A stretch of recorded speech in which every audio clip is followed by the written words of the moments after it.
All right, up next from College Street Brewing, got our stout, right? Sweet Devil. Sweet Devil Stout, right? Yeah.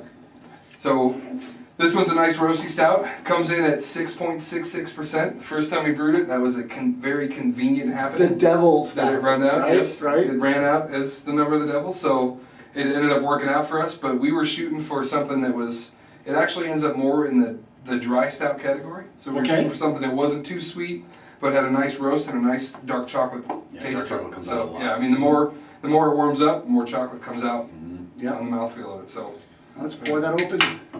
And once again, we'll start over here with you. Let's make sure they can see it on the. Yeah, that's Pour, pretty good. pour mine on with that one. Pour mine next. JT, you want to pour that one in there? Yeah. Yeah, again, that looks like a pretty nice stout. Nice hit so on that. it ends up being nice and dark, and surprisingly enough, this beer, what we were shooting for, since we are in the brewery is in Arizona, it ends up being one of those things where stout is not a big beer in 120-degree weather. No. Yeah. No. But we were shooting for something that was good, but it was also light enough that you could still drink it in summertime if you were a diehard stout fan. Right. And that's Okay. kind of what we were aiming for with this. So it's not as heavy it's not as heavy a body beer as you would get with a lot of stouts. You know, if you're moving towards Guinness or milk stouts or like left-hand stout stuff, things like that. Right. It's not as heavy. It's a little bit more light. Drinkable stout. A little bit more Okay, crisp yeah, with it. Yeah. Sounds good. Cheers. Again, I get a really nice aroma right at the top. I don't know how you got this. Is really, you guys are doing a good job with that. Thank you. You're right. Dry stout. I like the fact you said Yeah. dry stout. That's really. It's huge on the nose. And, Oh yeah. Yeah, it's an easy Wow. drink. The Sweet Devil part ended up becoming more of a convenience of naming. Right. So when you name a beer, right? What's the process? How it goes?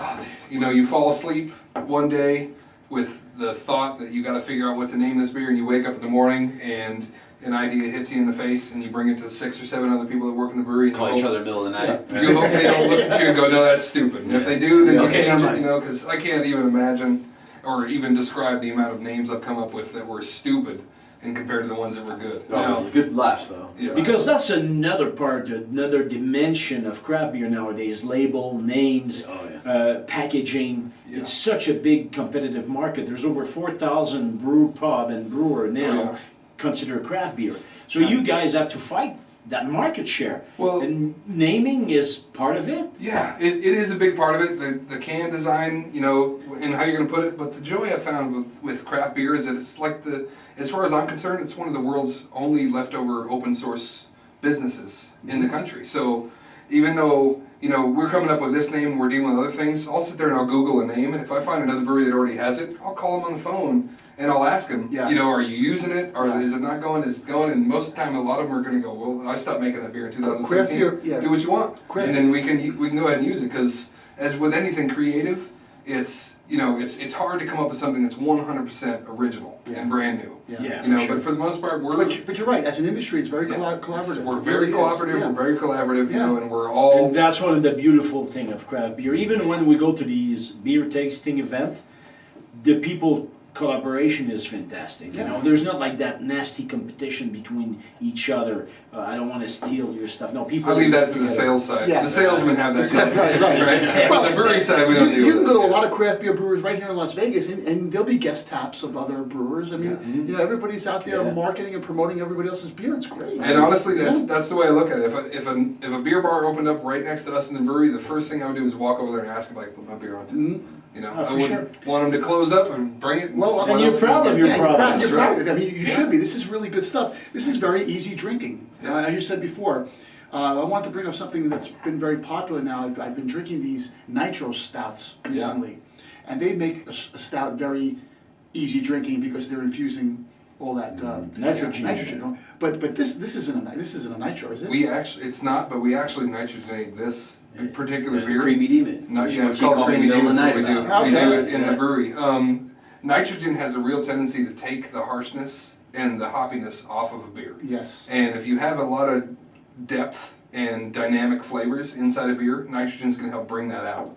But what we do is we leave it a little bit carbonated, and we leave a little bit of carbonation in it, and then we punch it full of nitrogen. And nitrogen makes it really creamy. It gives a really soft white head to it, and it makes it really smooth.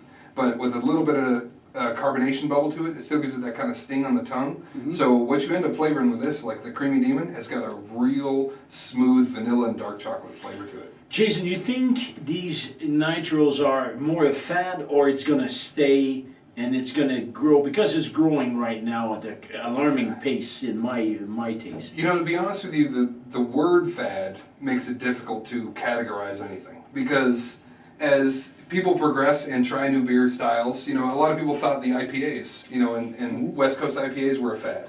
Now they're becoming the industry standard in the continental United States. And So do you see nitros becoming an industry standard? well, I don't know about that. With a certain category of people that like nitros, I see Okay. people moving towards the nitro Yeah, beer. same- I mean, same 'cause here. I see that a as lot, your yeah. palate adapts and you change, like for me, it's seasonal. You know, I wake up one morning in the summertime, I want one kind of beer. In the wintertime, I like a totally different kind of beer. Mm-hmm. That doesn't mean I don't like the other beer previously. It just means that as I continue to rotate through craft beer, like there's probably very few things I've found that I dislike or I think are disgusting. You know, or I have a problem with the flavor. For the most part, my palate's just not to that point, or it doesn't like that style of beer at the time. You know? For me, the nitro though takes away some of the edge I like sometimes. I agree with It you. does. So Yeah. it makes it more mainstream, which is fine. But if your palate can taste it and you remove it, I think I'm losing something personally. Yeah. But maybe I'm a prude. Everybody's different though. I No, agree with it's you. it's true. It can because I mean it really takes the edge off of this beer too. So if you really like Sweet Devil Stout, the nitro you'll feel is a totally different beer, and we do that as a sample at the brewery a lot of times when people aren't sure whether or not they've had a nitro beer. Yeah. I'll put the two of them next to each other, and then they'll sample the regular Sweet Devil. They'll like it. They'll sample the nitro, and they go, "It's really bland, and there's not a whole lot. You know, Right. there's vanilla, but there's no edge to it." And then I tell them it's the exact same beer. You know, that's one of the joys of craft beers. You get the opportunity to educate and tell people that it's brewed exactly the same way. It's fermented the exact same way. It's packaged the same Correct. way. We just put a different gas on it. And as soon as you put a different gas on it, you're going to realize the different nuances that make a beer completely different. All right, Jason, what's your score? Oh, mine? Well, it's 120 degrees in Havasu right now. Right, So, I mean, I like stouts. I'm going to give this one an 8. I'm going to actually even pull up an 8.5, even though I've already done this one with the Blue Band before. But I'm going to do an 8.5 on this one because it's hot as That's all fine. holiness Yes. in Lake exactly. Havasu. So even though this is an easy drinker, I can't drink stout in the middle of summertime. It's just too hot Yeah. outside. But I like the 8.5 because it's a really smooth stout. It doesn't have a lot of edge. It lingers just long enough to make you want to take another drink, which is the thing I like Agreed. about a lot of beers. So JT? I'm going to give it a 9. And Okay. the reason I'm going to give it a 9 because not only am I impressed by how drinkable this beer is, the nose on it's huge. Kind of shocks me how drinkable it is because I'm expecting it to be so much heavier.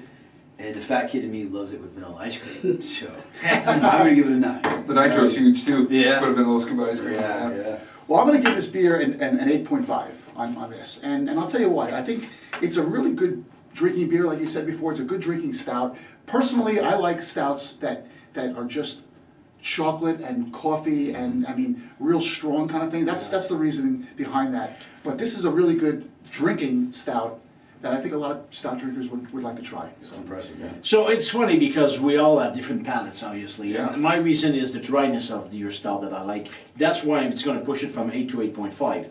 The dryness on it for a stout for the summer, it's pretty nice because it made me feel that it's not as heavy as if I didn't have that As you dryness. thought it should be, yeah. So therefore it's an 8.5 and I'm excited. It's good beer. Good Nice. job, guys. Thank Good. you. Thank Well, you. we're not done. We're not done. We have another one that we're going to try. All right. So coming up, One more. one more from College Street Brewing.